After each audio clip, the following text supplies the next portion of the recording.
नमस्कार दोस्तों, मेरा नाम है अभिजीत सोनकर। मैं आपका दोस्त, आपका होस्ट अपने YouTube चैनल पर आपके लिए लाया हूं एक नया वीडियो। इसका टाइटल है आपस में भी नफरत क्यों। तो ये बहुत ही गंभीर मुद्दा है दोस्तों, और इसको सोचना समझना जरूर पड़ेगा क्योंकि ये दिन पर दिन बढ़ता ही जा रहा है। दोस्तों, आज हम देख रहे हैं कि धर्म के नाम पे, जाति के नाम पे, क्षेत्र के नाम पे, भाषा के नाम पे ये हमारे बीच में कट्टरता आपस में बढ़ती जा रही है और इन सब चीजों के नाम पर हम लड़ते जा रहे हैं। आपने खुद भी महसूस किया होगा कि वास्तव में इस वक्त इन चीजों की बढ़ोतरी बहुत ज्यादा हो गई है, जो कि सामान्य जनजीवन के लिए बहुत ही ज्यादा मुश्किल भरे होते जा रहे हैं। आइए हम समझते हैं कि इसके पीछे आखिर क्या कारण है, क्यों हम इतने कट्टर होते जा रहे हैं। तो देखिए दोस्तों, गलती हमारी और आपकी नहीं है। गलती और गलत इंसान, इसके बीच में वो लोग हैं जो हमें अपने व्यापार के लिए, अपने पैसे के लिए हमें आपस में लड़वा रहे हैं। देखिए, व्यापार के भी अपने कई तरीके होते हैं। कोई कुछ चीजों की मैन्युफैक्चरिंग करता है, कोई किस तरह से पैसा कमाता है, कोई सर्विस में पैसा कमाता है, कोई ट्रेडिंग करके पैसा कमाता है, और कुछ लोग जो धर्म के ठेकेदार बनके, जाति के ठेकेदार बनके, क्षेत्र का ठेकेदार बन करके अपना दुकान चलाते हैं और वो हमें इस तरह से ब्रेन वॉश करते हैं। इस तरह से डिजिटल मीडिया का फायदा उठाकर, आज जो हम डिजिटल होते जा रहे हैं, इसका फायदा उठाकर हमारे ब्रेन को कैसे वॉश करते हैं। ये जो धर्म के ठेकेदार बनते हैं, जो इसका व्यापार करते हैं, जो आपस में नफरत फैलाते हैं, उसका सबसे बड़ा माध्यम सोशल मीडिया है, क्योंकि उनको भी पता है कि हर आदमी के हाथ में मोबाइल है और एक व्हाट्सएप ग्रुप होगा। आपके भी मोबाइल में होगा, मेरे भी मोबाइल में था।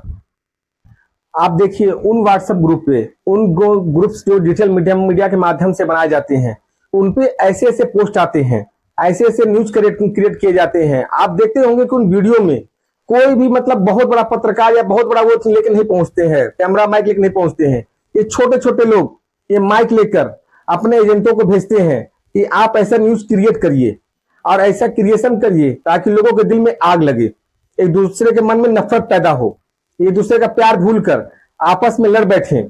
और जहां से ये पैसे आते हैं उनका भी मैं बताता हूं सब्जेक्ट।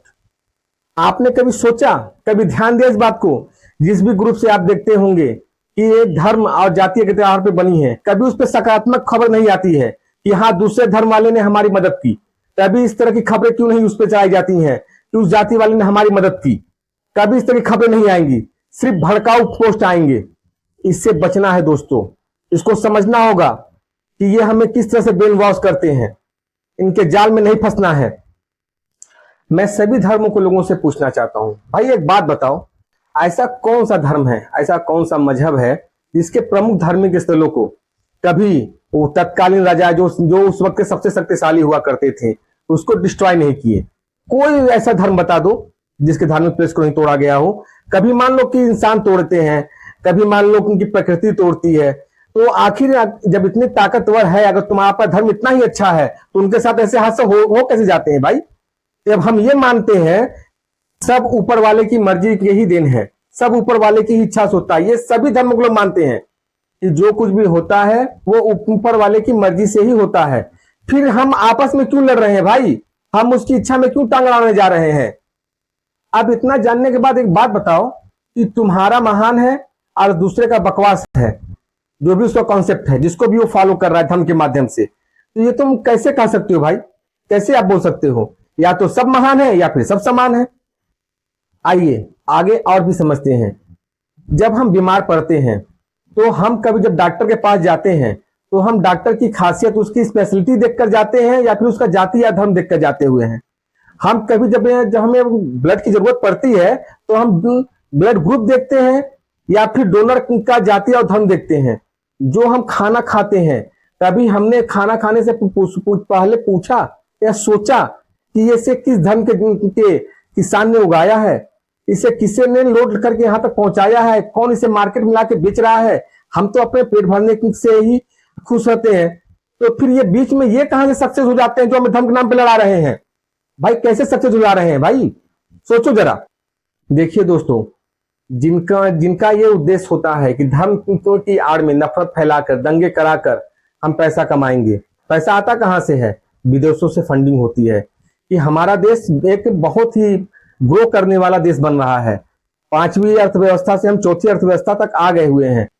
कुछ देश जो हमारे कंपटीशन में खड़े हैं उनको ये बात अच्छी नहीं लग रही है, उनका नुकसान हो रहा है हमारे आगे बढ़ने से। तो वो यह चाहते हैं कि हम जाति धर्म के आधार के नाम पे लड़े, खूब बवाल काटें, ताकि हमारे शहरों में आगजनी हो, हमारे शहरों में दुकानें बंद पड़ी हो, स्कूलें बंद पड़ी हुई हो।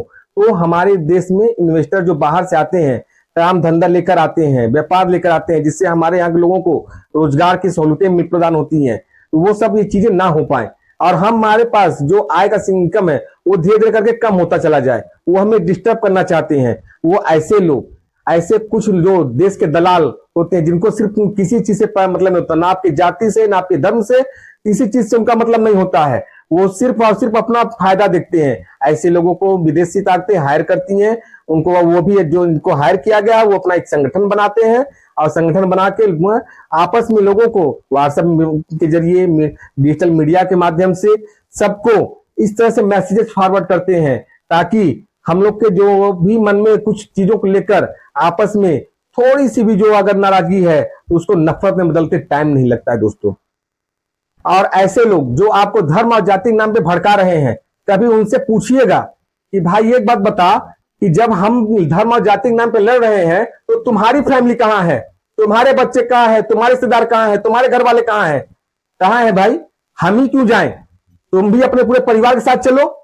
वो नहीं जाएगा दोस्तों, वो नहीं जाएगा। अगर वो जाएगा तो पहले से ही उसके दिमाग में चीज होगा कि जैसे ही प्रशासन इस पर सख्त होती है तो वो पुलिस की गाड़ी में बैठकर धीरे से निकल जाएगा और आप और हम रह जाएंगे सिर्फ आपस में लड़ने के लिए, एक दूसरे को मरने मारने के लिए। ठीक है, यहां तक तो हमने कुछ चीजों को समझा सोचा, कुछ तो आपके समझ में आया होगा।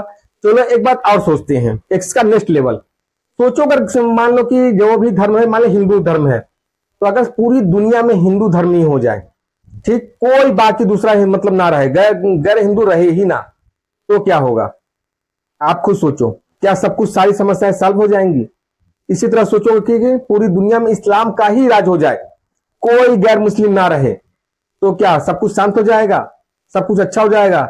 नहीं दोस्तों, समय समय पर अपने अपने धर्म में, अपने अपने देशों में सबने राज किया है, आप सबने उन सबको देखा हुआ है। ये कभी भी शांति से नहीं, ऐसे लोग कभी भी शांति से नहीं रह सकते हैं। फिर लड़ाई शुरू होगी वर्चस्व की, वर्चस्व की लड़ाई शुरू होगी, फिर क्षेत्रवाद की लड़ाई शुरू होगी, फिर भाषा के नाम पे लड़ाई शुरू होगी। ये लड़ाई कभी खत्म नहीं होगी। लड़ाई को खत्म करने के लिए दिलों में आपस में प्यार होना जरूरी है। आप कैसे सोच सकते हैं कि जिसके दिल में नफरत होगी और प्यार से भरा वो खुदा, वो रब आपका, वो कैसे आपके दिल में आके जगह बना लेगा?